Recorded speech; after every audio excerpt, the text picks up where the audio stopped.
All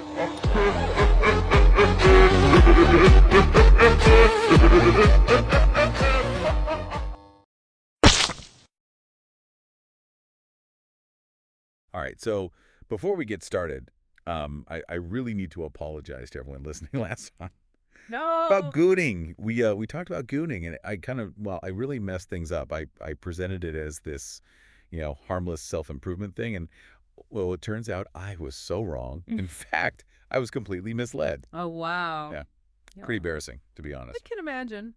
But hey, you live and you learn, right? That's the spirit. So today, we're diving back into gooning.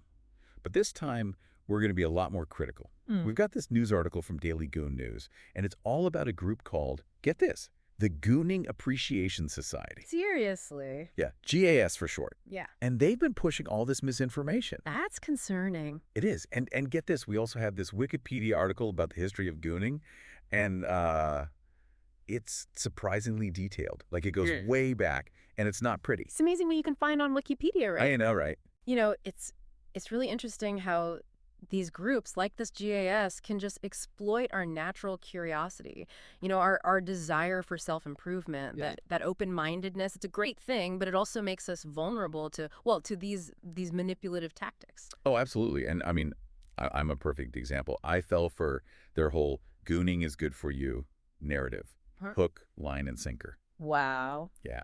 So this Daily Goon News article, it starts by exposing GAS, their attempts to basically rebrand gooning as this positive, almost trendy self-improvement practice. But then it gets into the really dark history of gooning, and it's pretty disturbing. Yeah, this kind of historical revisionism, it's a classic tactic. You see it time and time again with groups trying to legitimize practices that are, well, let's face it, they're harmful. By twisting the narrative, erasing the negative aspects, they try to make it more palatable, even desirable to people. Yeah. Exactly, and they're really good at it, too. Yeah. This article talks about how they've been using social media, sponsored content, even podcasts. Hello. Sound familiar? A little too familiar. To spread their message.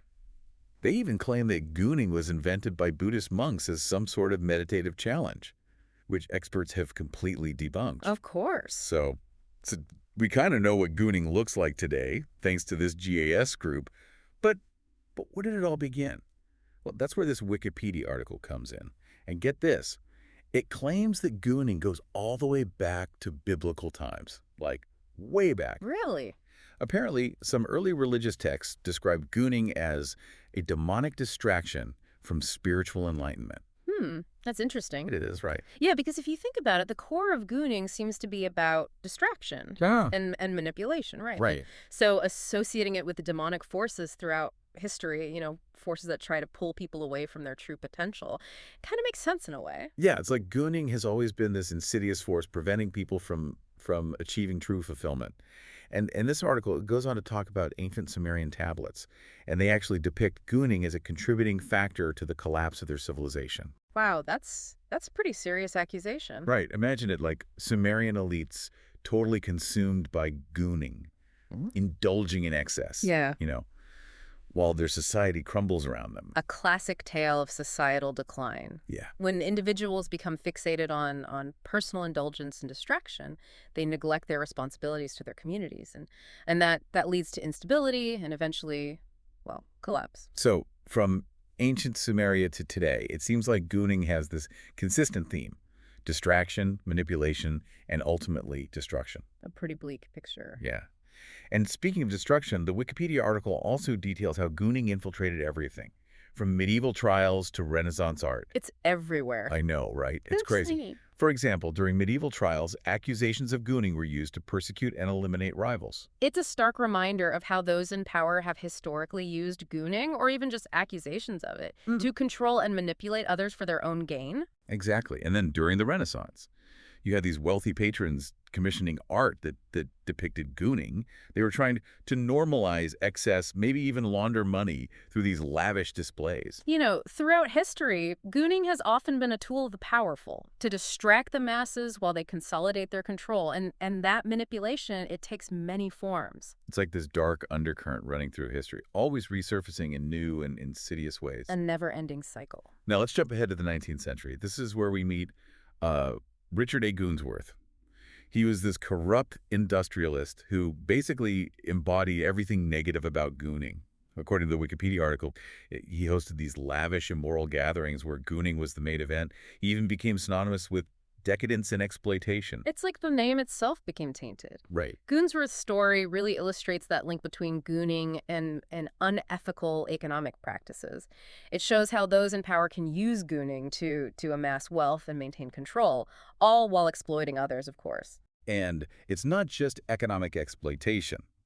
The article then goes on to describe something called the women's gooning movement of the 1930s. The women's gooning movement. Yeah, this movement, instead of, empowering women, it actually sought to subjugate them through forced gooning. Yes, that's just awful. They argued that women's liberation could only be achieved through indulgence and subjugation, which is just mind-bogglingly disturbing. That's a perfect example of how seemingly positive movements can be twisted and manipulated to control and exploit vulnerable populations. Right. Good intentions can be easily warped to serve a very different agenda. Yeah. It makes you wonder, how did we get from these historical examples of gooning to what's happening today with this GAS group? Yeah, exactly. This Wikipedia article then takes us into the 20th century, and things get even darker. Oh, no. Yeah. Apparently, during the 1960s, the CIA used gooning as a tactic to discredit and undermine civil rights and anti-war movements. Seriously? Can you believe that? That's disturbing. It's crazy, right? It's a chilling example of how gooning can be weaponized, to silence dissent and maintain the status quo. Those in power, they often resort to these kinds of tactics when they feel threatened. And then there's the link between gooning and the rise of private prisons, the criminalization of certain behaviors. Associated with gooning was used to fuel mass incarceration. It's another disturbing example of how systems can exploit and perpetuate harmful practices. By criminalizing certain behaviors, they create this cycle that disproportionately impacts marginalized communities, leading to further control and exploitation. It's a reminder that we need to be aware of how these systems operate and advocate for change. So we've seen how gooning has evolved over centuries, from ancient Sumeria to the 20th century. But what does gooning look like in the 21st century? How is it adapted to our modern world? Yeah, that's the question. Well, this is where things get really interesting and maybe a little scary. Yeah. The Wikipedia article and that Daily Goon News piece, they both mention these online gooning communities, especially the Gooning Appreciation Society. Apparently, they've become quite influential. That's right, GAS. They've transitioned from those, fringe online communities to a well-funded and an organized lobby group. They're actively lobbying politicians, influencing economic policies, and shaping the narrative around gooning on a much larger scale. So they've graduated from internet forums to something much bigger. What kind of economic policies are they pushing? Policies that critics say create conditions where people are more susceptible to gooning. They've been linked to pushing for cuts to social programs, opposing minimum wage increases, and promoting deregulation in industries known to exploit workers. Almost like they're creating a society where gooning is not just accepted, but it thrives. A society built on distraction and exploitation. Yeah, that's a terrifying thought. This Gooning Appreciation Society is starting to sound incredibly shady, but there's something else, something even more unsettling that the article mentions. What's that? Artificial gooning intelligence. What is that exactly? AGI, as they call it. This is their grand vision for the future of gooning. Essentially, they're trying to develop a form of artificial intelligence that can create a digitally induced gooning singularity. A gooning singularity. It sounds like something out of a dystopian sci-fi movie. What would that even look like? Imagine a world where everyone is constantly plugged in to a digital realm that provides endless gooning experiences.